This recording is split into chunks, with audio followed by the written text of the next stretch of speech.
Creepy Noypi, gusto ko lang ibahagi itong kwento na nangyari sa kababata ko na hanggang ngayon hindi ko pa rin makalimutan.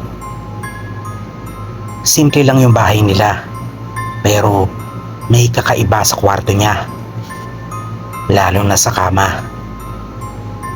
Noong mga 9 years old pa lang kami, palagi siyang may kwento tungkol sa gumagapang sa ilalim ng kama niya tuwing 3:00 ng madaling araw.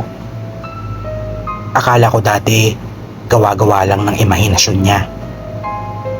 Pero isang gabi, natulog ako sa kanila at doon ko napatunayan na totoo ang lahat ng sinasabi niya.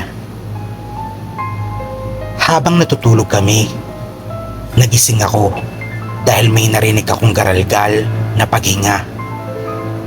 Akala ko siya yun, pero pagtingin ko, mahimping pa rin ang tulog niya.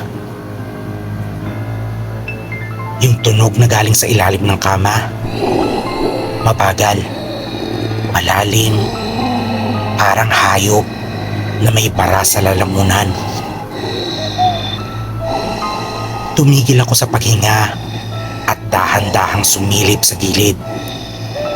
Doon ko nakita ang 2 kamay na sobrang payat. Mahahaba ang mga kuko at kulay abo ang balat. Nakahawak yun sa gilid ng kama, parang handa ng umakyat. Hindi ako makasigaw. Sa halip, dahan-dahan akong gumapang palayo. Pero naramdaman kong gumalaw ang kutsyon, parang may umakyat. Nang lumingon ako, wala na sa tabi ko ang kaibigan ko. Nakita ko siya sa sulok ng kwarto. Nakapikit pa rin, pero parang hinihila ng isang aninong itim na may matutugong mata. Tapos, narinig ko siyang bumulong. Huwag kang titingin sa ilalim ng kama. Ayaw niya makikita. Kinabukasan, wala na yung kaibigan ko.